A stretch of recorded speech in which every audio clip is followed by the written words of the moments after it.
I'm Catherine Goldschmidt, and you're listening to the Cinematography Podcast. The following podcast contains explicit language.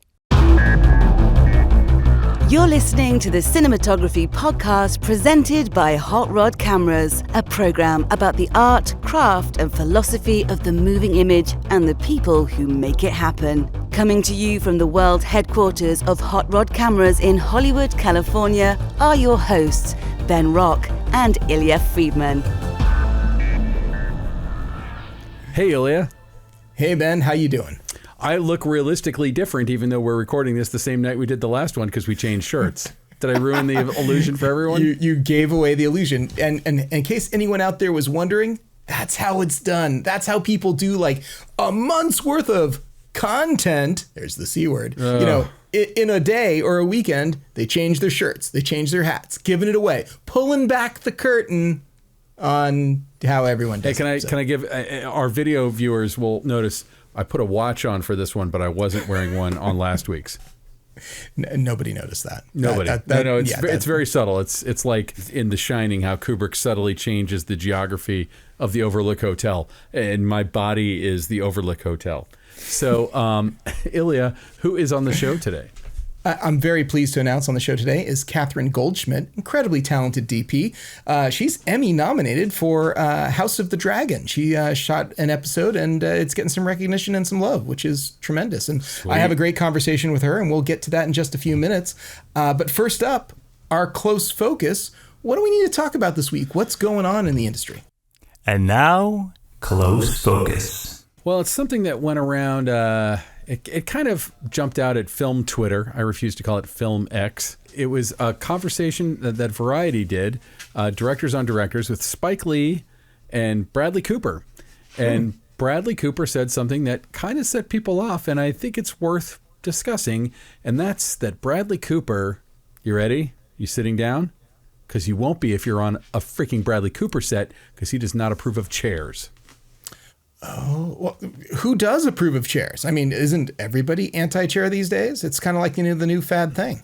Well, and that's interesting because when I was telling you about the story, we looked up a story about it on TMZ, of all places, and apparently... TMZ, sourcing the Cinematography Podcast. Thank you, TMZ. Thank you for giving us this critically important story about no chairs on Bradley Cooper's set. But apparently Christopher Nolan and Zack Snyder are both anti-chair people as well. So I will say that Bradley Cooper, I get it if you feel this way in yourself, but like banning it on the set seems draconian, but what do I know?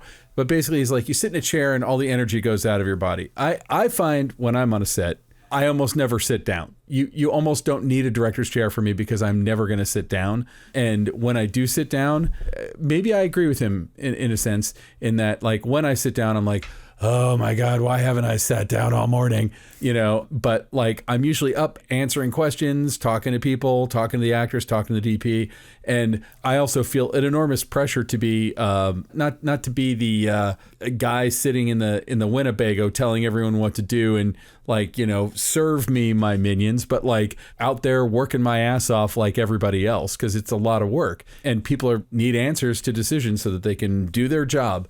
So I sort of get it. He's also anti-Video Village. And I think that Video Village, for those of you who aren't on sets on a regular basis, Video Village kind of starts up in the advent of video taps, but becomes almost impossible to escape in our modern era where you can monitor basically a one-for-one reproduction of what the camera is seeing, and executive producers, advertising agencies, whoever it is, can sit there and scrutinize the image and be like, ooh, do we need all that light hitting that thing? Ooh, does that red cup draw your eye? Ooh, is his shirt too green? Whatever it is. And it's a blessing and a curse, I'll say. Like in the olden days where the DP was really the only person seeing the footage as it was happening, the director would usually be standing next to the camera. And indeed, Bradley Cooper kind of talks about like he wants to be right next to the camera.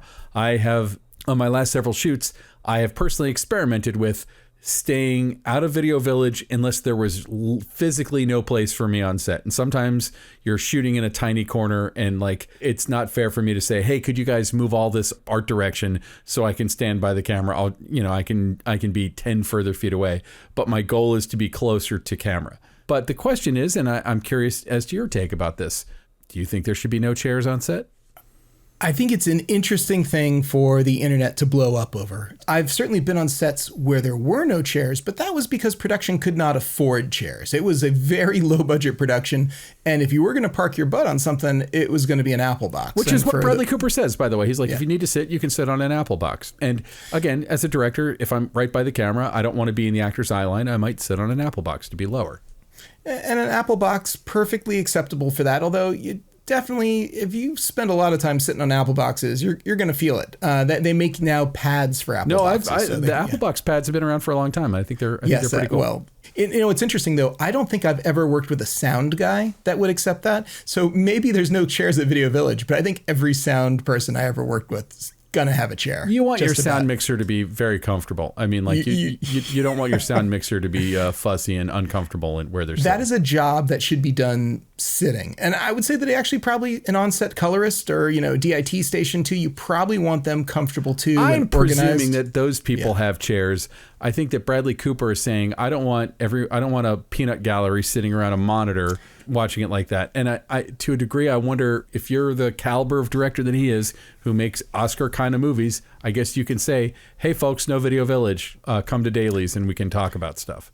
Frankly, directors should be near the camera. They should. I think if more directors behaved like Bradley Cooper, I think they'd probably have a better relationship with their actors. I can't tell you how many times I was on set and the director was like a several minute walk. It seemed like it was like if they wanted to come and actually say something on set, they had to like get out of their chair and walk around a corner, do a whole thing, go down some stairs. It was like, it seems very impersonal to be like, shouting directions into a walkie-talkie with an AD nearby. I once worked on a show. It was one of those crime scene reenactment shows where what they wanted me to do was to sit in Video Village and loudly direct the actors so that everyone on set could hear what I was doing. So like the DP could focus in on what if I was like, hey, scratch your face a little bit. Like they were looking for little pieces of tiny behavior, and it ran antithetical to every way that I've ever worked. Because to me, it's like the director whispers in the actor's ear. The director doesn't tell everyone what they're telling the actor. Sometimes the actor will tell one actor one thing and one actor another thing so that they can get whatever dramatic tension out of the scene.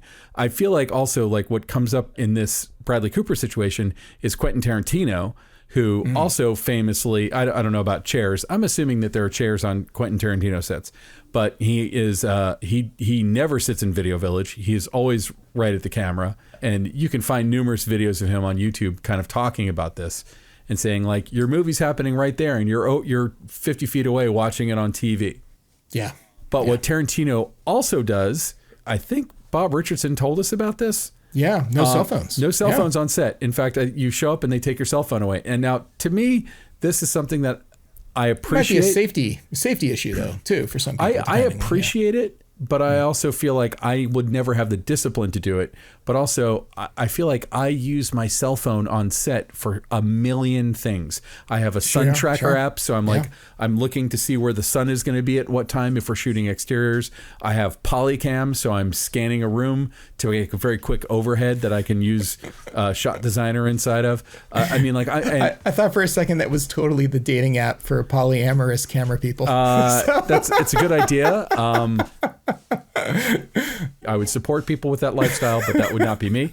When I do second unit, a lot of times I'll take a picture right off the DIT station if we're trying to match a shot, and I'll go to the second unit DP and say, this is the shot we're trying to exactly emulate.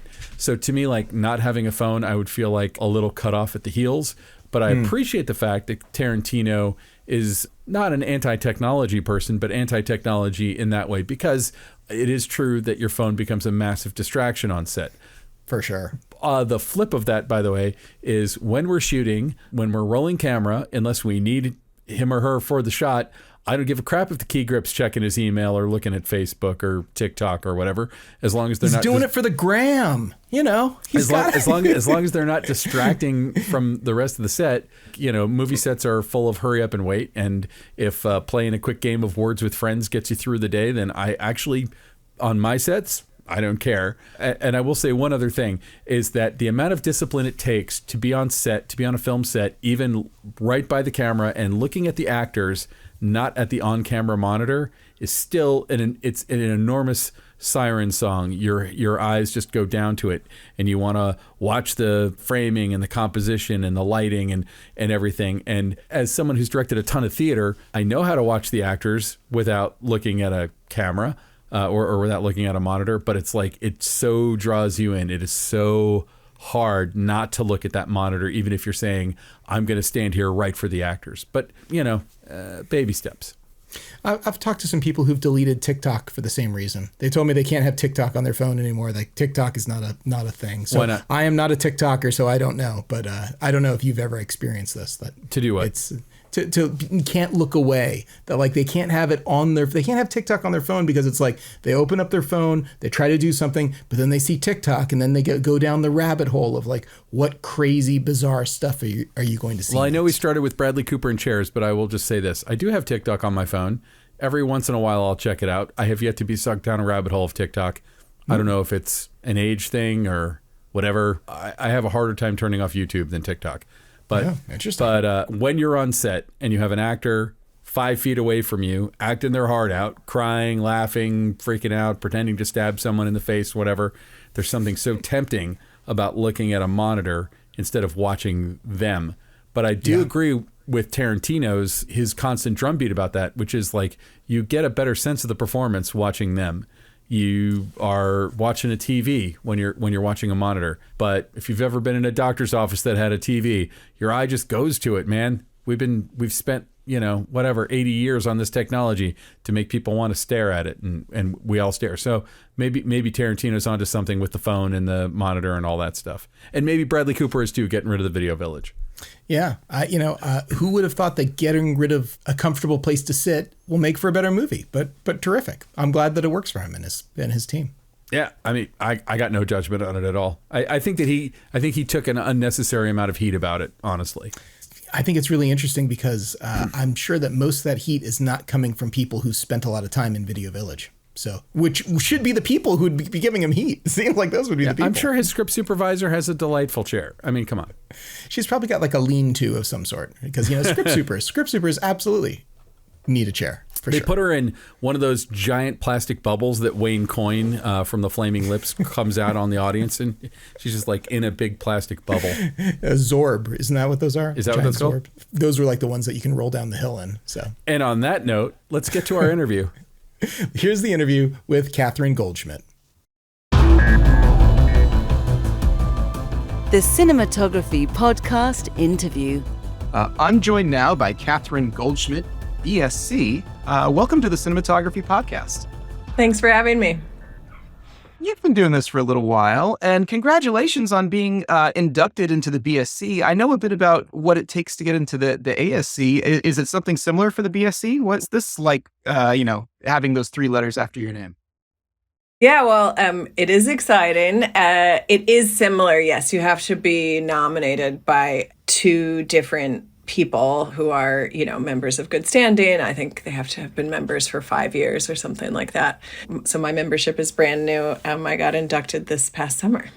Congratulations. Well, I hope that it brings you all kinds of extra career success, because I certainly know that having those letters can sometimes be a real sign of achievement and legitimacy and credibility. And at the very least, I know quite a few people out there who have leveraged those letters into very good teaching positions too. So, that is one of those things like that kind of added benefit. I've heard from my friends in some of these guilds, when you decide, or if you ever decide you want to teach, suddenly your resume goes to the very top. Oh, wow. Yeah. There's my backup plan. There's your backup plan. Yes, exactly. Anyway, Catherine, congratulations on an Emmy nom. You were nominated for House of the Dragon, episode season 8. I watched the entire series. It is a beautiful series, and that episode in particular is also just lovely. There is a lot of stuff going on. I want to talk about it. I want to talk about your career, but since I've already brought up House of the Dragon, let's dive right in. Were you a fan of Game of Thrones? Did you watch any Game of Thrones before coming into this new series?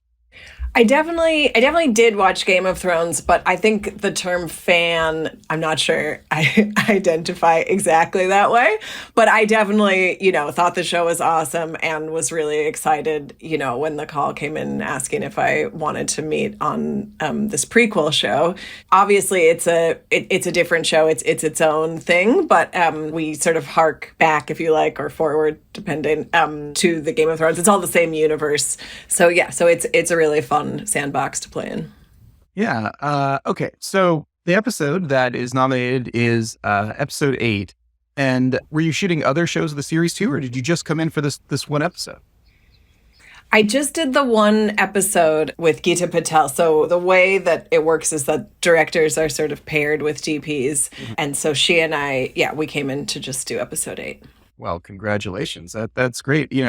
Sometimes it really takes people a rhythm to figure out what the show is and how it's going to be. But you came in, you kicked butt, and I'm glad that you got this great recognition. So tell me what working on House of the Dragon, I assume it must be similar to Game of Thrones. We've had Game of Thrones DPs on here to kind of talk about the colossal moving of armies to make this happen and the combinations of miniatures and VFX and all of that sort of stuff. What was your experience? How was it coming in totally new, not having done that before, and then, just knocking it out of the park?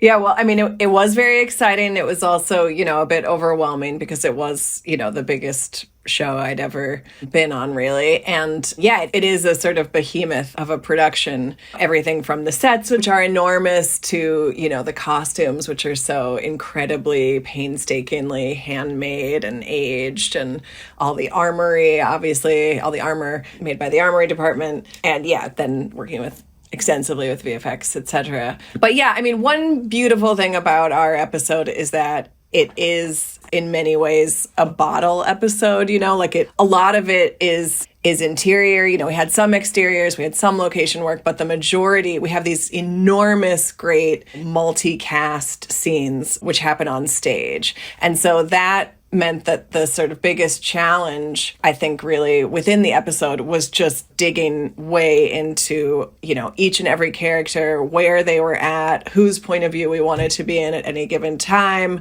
and really try to craft these, we have there's this sort of epically long dinner table scene that's like a 15-page scene with, 11 or something, I've lost count, principal cast members. So, so something like that, you sort of really just want to dissect it, pull it apart, and figure out the best place for the camera to be at any given moment, really. Yeah, is it a single camera show for the most part, or were you taking advantage of multi-camera when you've got that much dialogue with all that cast? How do you break that up? Yeah, so the show on paper is a 2-camera show. So there's an A and a B camera with you all the time. And then there's a floating C camera. Now that just is because there's 2 units who shoot the show all the time. Mm-hmm. But really, a lot of times you're working with a C camera, even if that person is, a day player. And for our big multicast scenes, which were the dinner table scene and then the scene in the throne room, we used 4 cameras. Nice.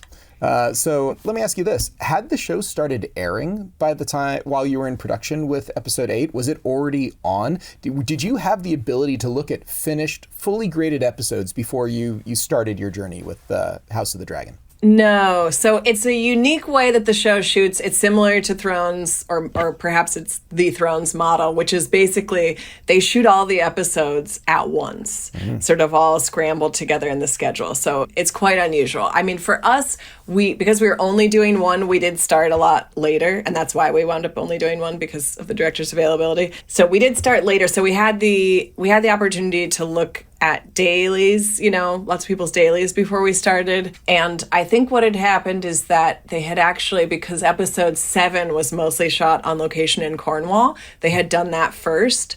So, and that's Miguel's episode. So he had cut, we were able to watch a lot of scenes from that episode, cut together early on, but it wasn't anything like, final graded or even aired episodes. Definitely not. So, that's one of the pleasures about working on the show is just that, everybody's in there all together, trying to figure certain stuff out. We just wrapped season 2 at the end of September, and Geeta and I came back to do 2 episodes, and we started right at the start. So then we sort of experienced this year a little bit more what that's like to just be in prep with 4 other directors and 4 other DPs, and really just trying to like dig into the sets and the locations and figure out, what everybody needs from them. And so, yeah, it's a different way of working, but it's cool. There's a fun little sequence right near the beginning where, I don't think giving anything away now since it's been out for a while, but there's some dragon eggs that are being harvested out of like this crevasse or this, this cave, this thing. And there's this really incredible backlight, and you don't even see like the head of who's doing this. And there's incredible, like, it looks like practical effects of steam rising out of this like molten, almost like, dried lava sort of thing. Was that all on a stage? Did you guys build a thing? Can you talk a little bit about that little sequence? It's just sort of like a fun little moment, and it's cut together so nicely, and it really kind of sets the stage for the rest of what's going to happen later in the series. Can you just talk a little bit about this moment? Yeah, well, thanks so much for asking about it. I actually love this scene, even though on the page it was just really tiny, like, and Daemon climbs down and finds some eggs.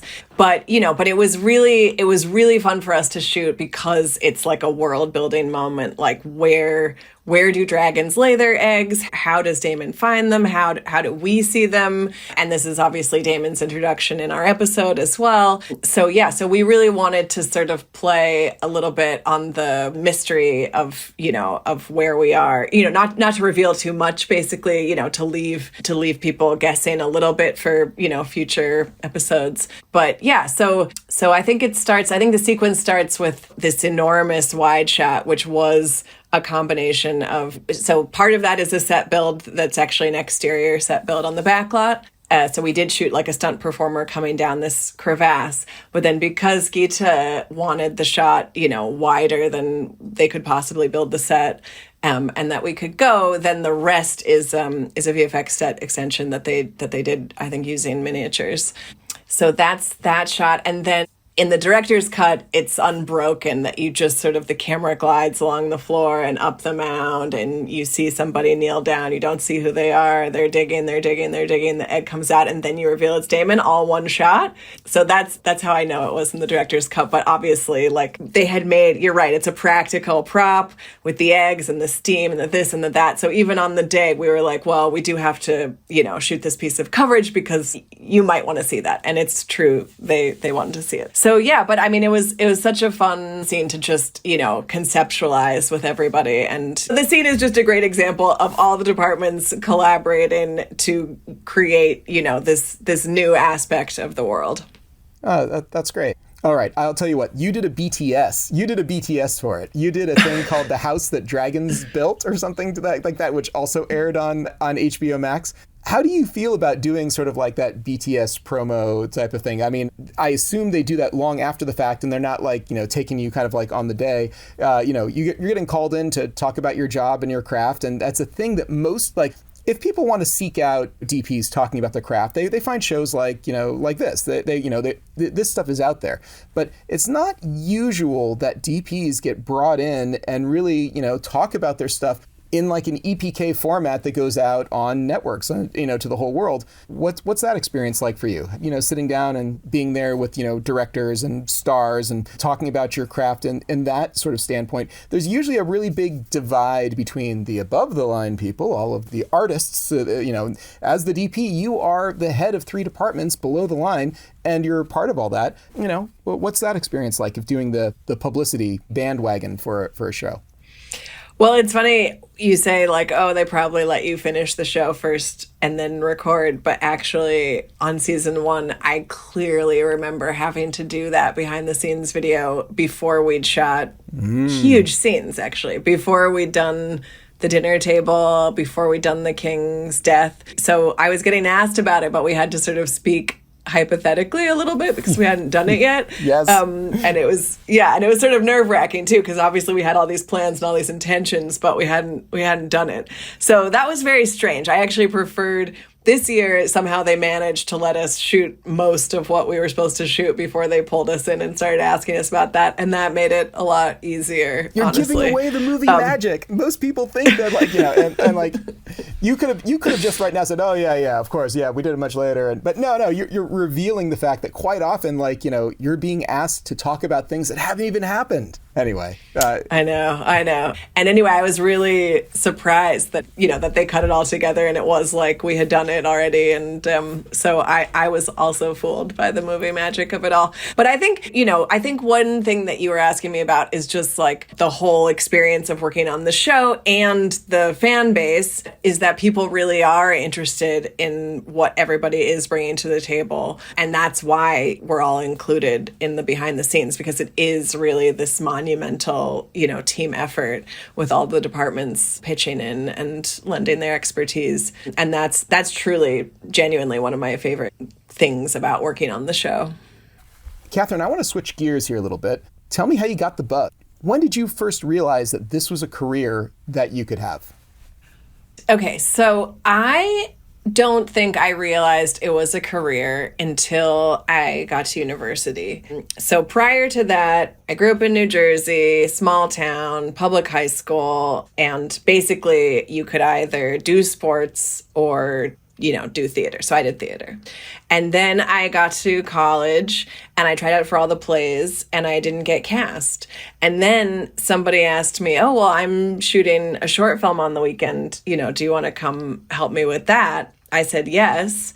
And then so that is the bug moment, because that's the first time I was on, you know, a sort of proper, although it was a student film set, but they, you know, I learned how to load the mags, you know, they were shooting on 16 and I watched this guy, my friend, you know, run around with a light meter and move lights around.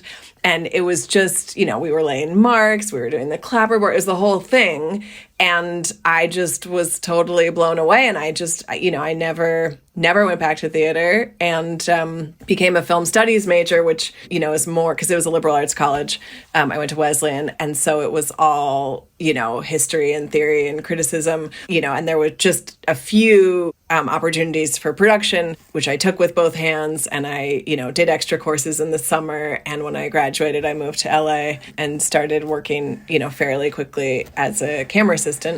And and then, I don't know, should I keep going? Yeah. Well, I mean, you had the apprentice route, it sounds like. A lot of people these days, apprenticing seems to have gone away a little bit. I came up the apprentice way. I also, you know, went to school and then did the camera assisting thing before moving on. All right, so you're out in Los Angeles, you're working as an AC. When do you make the jump to DP, or were you DPing all along? A lot of ACs with aspirations of being the cinematographer, they will pick up short films, they'll do different things. What was your journey like? How did you make the move? Yeah, so I moved to LA, I guess it was 2005. Canon XL2, 35 millimeter adapter. So mini DV was like the format of choice, and you were just trying to give it, you know, some depth of field, some cinematic qualities. So I definitely was doing that dance, ACing for money, short films, you know, to build a reel. But I also found myself working for, you know, a group of DPs who had all gone to the same film school. They'd all gone to AFI, and they were all quite, you know, supportive of me, saying, you know, Katie, if you really want to shoot, don't get stuck being a camera assistant. Take your portfolio, apply to this program. You know, it will change your life. And that's basically what happened. So, yeah. So you went to AFI then? I did, yeah. When were you at AFI? So I was at AFI I graduated in 2009, and it's a 2-year program. Yeah. I don't really think there's anything else like that out there. It's a pretty singular experience. So I take it that it did change your life. It was worth the 2 years. Oh, definitely. Yeah. No, just to be able to, you know, and this is what I remember. I was working for Allison Kelly at the time, and this is exactly what she told me, which is just like, you can learn the skills in the real world, of course, and you can hone your craft the way you're doing it now. But if you can go to AFI, then what will happen is you're just going to accelerate the learning curve, because you just shoot film after film after film, and you get critiqued, and you get to absorb that criticism and do it again, and it's just that much faster. And so I mean, I loved it. It was great. I want to jump forward a little bit in time, just because we've been talking now for quite a while, and I want to be respectful of your time. But I haven't spoken, I don't believe, to any DP who's worked on a Quibi series, and I saw on your IMDb that you did Dummy. And, it stars Anna Kendrick, and I know it went out into the world, and I did not have Quibi, so I unfortunately never got to see it. I have heard that all of the Quibi programming did get bought by someone, but I don't know who and where you can find it. I don't know if this is something that you can find out there or not, but I was told stories about having to shoot every single show in both 16:9 and 9:16. You're shaking your head. This is an urban legend. This is true. No, that's accurate. Yeah. So I got to ask. So basically, was it big, wide, and stupid, and they just made 2 extractions, or did you shoot for one and they took the other out? How do you do that? How do you make that happen? Yeah. Well, so it was fascinating, because first of all, when I interviewed for the job, it was just like, I read the script, I met the director, I met the showrunner, we all liked each other. I thought the script was hilarious. So I said yes. And I knew it was for the phone, but this whole thing about the framing came later. And basically, we went into Quibi, and they hadn't shot a narrative fiction show yet. They were in the process of doing some documentary work, but we were their first fictional series to start production. So what they'd done is they'd done a bunch of tests. So they showed us all these tests on the app. And basically how the tests worked was that they were like, the practice is you frame for 16:9, slightly wider than you would otherwise. And then when you turn your phone, the 9:16 is a crop. And so I watched these examples in real time, because that's the idea, is that you can flip your phone in real time and it just does it. Oh, I didn't realize that. Okay. Oh yeah. That was some of the tech. Yeah, it was basically 2 versions of the show streaming simultaneously, and so then you're just choosing between them. Same soundtrack. And I'd really like to see a lot more headroom, please. I want to switch my phone. Oh, you know what? What are they wearing for pants? Oh, wait a second. I don't. Look, I don't think I was the only one who could predict that Quibi was going to be challenged, to say the least. I don't think that it took a really great crystal ball to understand that this might not have been the thing. But okay, so let me.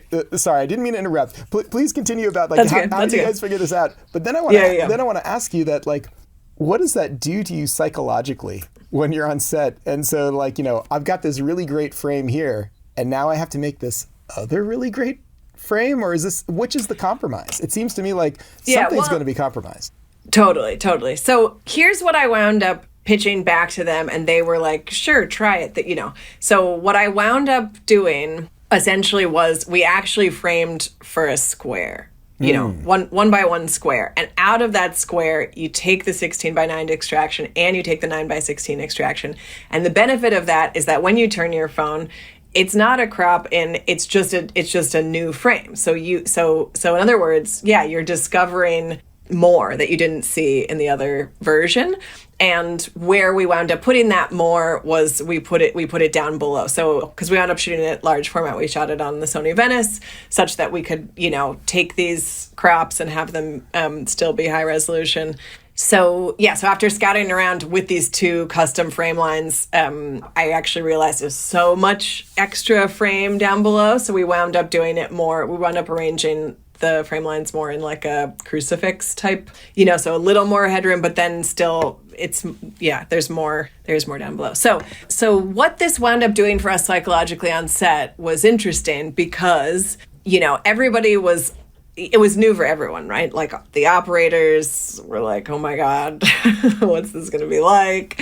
And, and it felt like actually it was going to affect everybody's job, really, because, no longer necessarily could you be hiding cables on the floor, or could the actor not wear shoes, or, you know what I mean? All these things that you sort of take for granted. you have to not anymore because actually, the frame might be inclusive of them. So, the boom operator must have had some issues. Yeah, boom ops. Usually they they want to go up or they want to go under. Yeah. And now you're taking both away from them. So Yeah. Well, there was, like I said, I think the limited headroom up top was helpful.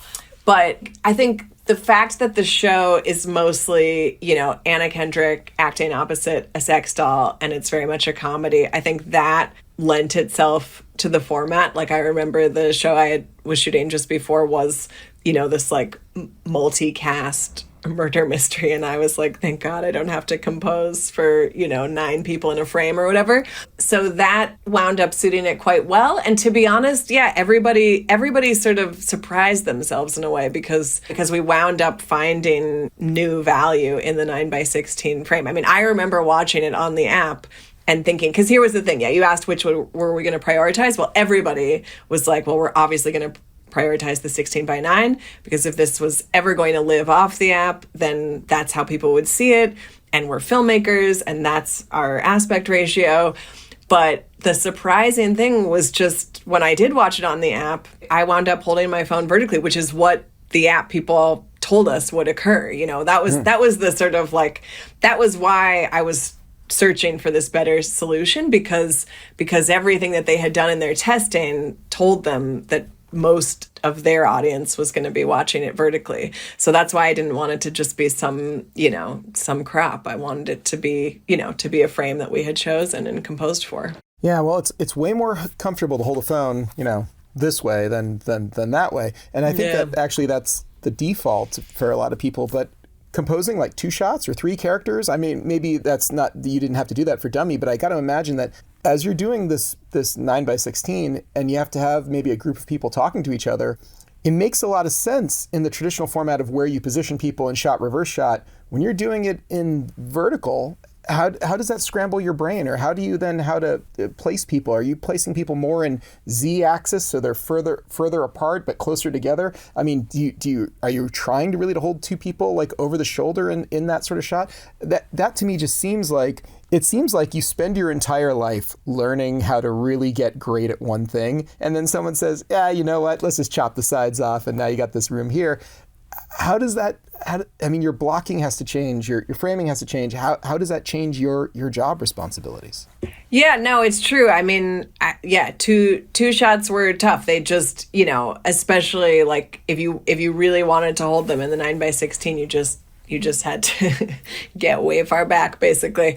But where I remember us really sort of like having fun with the 2 aspect ratios, because it was a learning curve for everybody, right? Like, I think when we started, it was definitely like we were playing it safe and this and that. But by the time we got to the end, we were trying to choreograph like Steadicam oneers where it was going to work in both aspect ratios. And I remember it was a challenge, but everybody was sort of like pitching in and trying to sort of troubleshoot and figure out how that was going to work. So it wound up being fun, I mean, that's the thing. It's like, it's a challenge, and then then everybody just puts their heads together, and then it's fun. Well, I think that's a great place to leave it. Catherine, are you on social media anywhere? If someone wants to look you, I mean, they can go to your IMDb and look at all the different projects you've done, but do you exist out sort of in the world? If someone wants to reach out to you, can they find you? Yes, so on Instagram, my handle is @CGDOP, and I also have a website, CatherineGoldschmidt.com. Excellent. We'll put links to that in our show notes over at Cam Noir. Catherine, thank you so much for being on the show. It was really a delight talking to you, and I can't wait to see what you do next. Thank you so much. Great to be here. Thanks for having me. All right, so that was Catherine Goldschmidt. Hey, thank you so much for being on the show. It was great chatting with you, and I look forward to seeing your next project. Awesome. So, Ben, it is bill paying time, and we got to thank our good friends over at Arri. Arri, maker of fine cameras, lighting, all kinds of incredible equipment, including one of the absolute best systems out there for camera assistants. I know we have a lot of camera assistants who listen to this show, and they have a awesome handheld unit called the Hi-5. The Hi-5 has already made a ton of friends out there in the industry, and they continue to have firmware updates. The last one they had was several months ago, but the latest one offers all kinds of new improvements. So it has a new long-range RF 900 mode. It's now compatible with the Cinefade. Also has a user setup browser and a Rings browser. It's got all these extra things sort of built into it. I don't want to get into the minutia of all the new stuff that the Hi-5 does, because there is an excellent 10-minute long video on the Airy channel on YouTube, and we will put a link to that in the show notes below this video on YouTube and also at camnoir.com. So go and check out all the things that are new with the Airy Hi-5, which the new firmware they call the SUP 2.1, and that SUP 2.1 will unlock all this cool stuff. So check out the Airy Hi-5 latest firmware, and if you've got one of those systems, if you're a camera assistant, let us know. Reach out to us. Let us know how it's changed your life or how it improves what you're doing. A lot of people I know out there are totally in love with this tool, and camera assistants in particular have to be very, very familiar with their tools. Their tools are almost an extension of their body, because they are the human manifestation of what some of their tools are doing in order to keep the camera always in focus, in order to keep the focus where it's supposed to be. There isn't really autofocus in the feature film and television world. There's a little bit, but not really, and it's always the artistry of an individual. And let's hear it for the camera assistants who know how to get the best that they possibly can in sometimes impossible situations. If you've ever had a hard time focusing on something, you probably weren't using the Airy Hi-5. And let's face it, you need the right tools in order to be able to do this job effectively. So thank you, Airy. And that's about just going to do it for our last Airy commercial of the year. Whoa. I know. Isn't this crazy? Insane. And now, short ends. So Ben, what is your obsession this week? What are you all about? Well, candy canes? No. You know me, just an avatar, a walking avatar of the Christmas spirit. No, I was recently going down a Brian De Palma rabbit hole because, in my opinion, there's kind of no one who ever shot a suspense sequence like Brian De Palma. He's just so good. And yeah, you can fault him for being derivative of everyone from Sergei Eisenstein to Alfred Hitchcock, but I came across an amazing documentary from 7 years ago, from 2015. So, sorry, 8 years ago, almost 9 years ago. So from last decade, called De Palma. It's streaming on Max, and you can also get it on Prime Video. It was done by Noah Baumbach and Jake Paltrow. And Jake Paltrow also is the DP of the documentary. And it's Brian De Palma walks you through his whole freaking career and the creative decisions that he made and why he made them. And he's of a generation, in the generation with George Lucas, Steven Spielberg, Martin Scorsese, like they were all very contemporaries of each other. And in a lot of ways, he's kind of a precursor to George Lucas and Steven Spielberg. He made, I believe, the first Stephen King feature, if not the first one, but the most successful early one in Carrie, which is, I think, still a movie that packs a punch today. He Dressed to Kill, Body Double, The Untouchables, the first Mission Impossible movie with Tom Cruise. And he talks through his creative process. And I know I've talked about him before because there was that podcast version of The Devil's Candy talking about his adaptation of Bonfire of the Vanities, which is kind of a notorious flop. And when you watch this, you're like, whoever paired him with that material was the person who made the mistake. Like, he was just such a specific flavor of filmmaker. And there's kind of no one who does exactly what he does. And it's a little unfortunate that we don't have a lot of newer movies from him, but go back and watch Carlito's Way. Go back and watch Body Double or Carrie or any of these movies. He really, in so many ways, is a master of like how to set up a suspense sequence. There was a scene from Carlito's Way that I was just kind of studying how they did it from early in the movie when he and his cousin go to this drug deal, and Carlito, played by Al Pacino, has just gotten out of prison, and it's all kind of in this one room with these guys playing pool and stuff. And it reminds me of the scene that I know I've talked about a million times from Training Day, the scene where Alonzo, the Denzel Washington character, drops Ethan Hawke's character off at a drug house, and it's just, you can't say why, but nothing is safe. It's just unnerving. I found myself watching that scene over and over again and kind of picking apart, like, what's De Palma doing? And it's interesting to hear him talk about how he likes to set a scene, how he likes to create a point of view. He's one of the masters of the craft. I feel like we don't talk about him enough these days. And because I do think he's extremely influential, as influential as Francis Ford Coppola is, like he was one of those 1970s directors upon whom all of us stand on his shoulders. Yeah, I think that Carlito's Way, in particular, that sort of escalator sequence towards the end, too. Oh, my God, yeah. Yeah, what a great movie. And I feel like these days we kind of have, I'm not down on Marvel movies or anything, but you watch a lot of movies that have, like, big action sequences, and they feel very prevised and planned out and almost boilerplate to a degree. Like there's one way to do it. And I feel like he's someone who was really looking at a scene and figuring out where's the tension coming from and how can I mislead you and how can I draw you in the wrong direction and pull your eye over here and then make something blow up over there. Anyway, I just think it's a worthwhile documentary to check out. Noah Baumbach and Jake Paltrow, both very talented directors, and it's very intimate, and it does feel like he's talking intimately to someone who he knows who is a director. Did you see his last movie, Domino? I did not. No, I didn't. Yeah, I never saw that either. Now that I see that there's this movie that I Brian De Palma film I've never seen, I gotta go check it out. Yeah, and it's also like never a bad time to revisit Scarface and revisit all these movies that he did. All right, cool. So that's my short end. Ilya, what is yours? Wonka.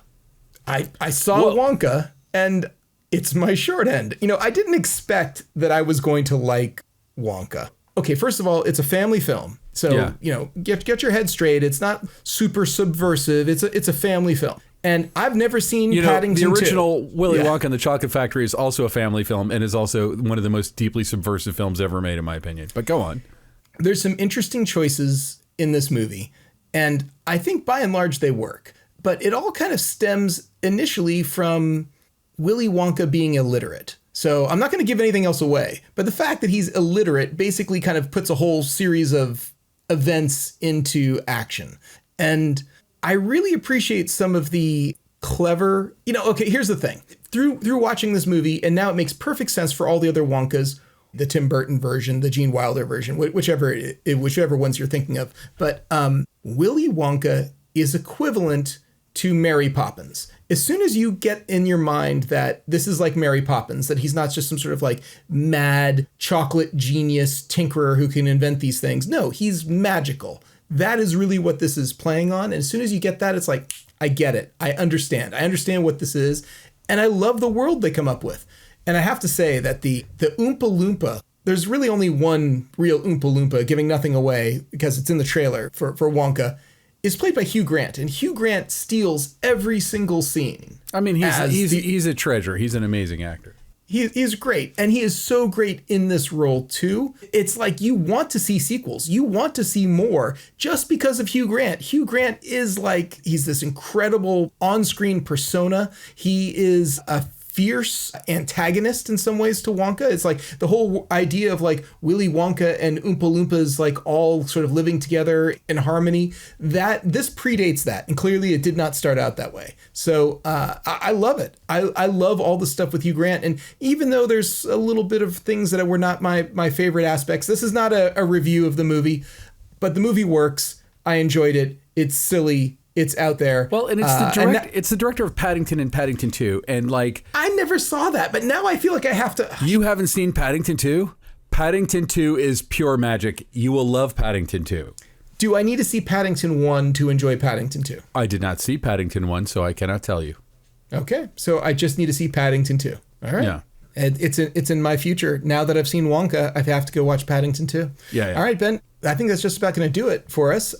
Who do we have to thank this week? As always, we need to thank Alana Cody, our producer, setting up the interviews and kicking our butts into high gear to get all the stuff done. We should definitely also thank Ben Katz, our amazing editor, who is charged with not making either one of us look or sound like dopes.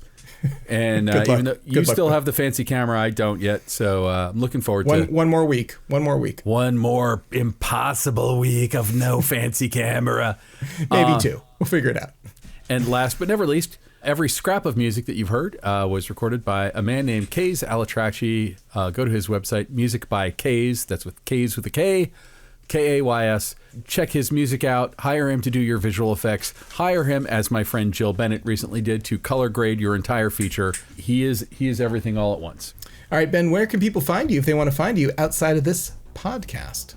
You can find me at benrock.com. That's where my reel is and all that good stuff. How about yourself? You can find me over at Hot Rod Cameras, hotrodcameras.com. I'm there a good chunk of the time. Reach out to me if you have questions about any of this stuff. If not me, my team is super, super competent, and they can help you with all kinds of stuff. Excellent. Well, would you like to take us out? That's a wrap. What are we doing? Something like that. I don't know. Who the hell knows? All right. This has been the Cinematography Podcast, presented by Hot Rod Cameras. Find your next camera, lens, or accessory on the web at hotrodcameras.com. Don't forget to subscribe to our show on iTunes and connect with us on Facebook and Twitter. Thanks for listening.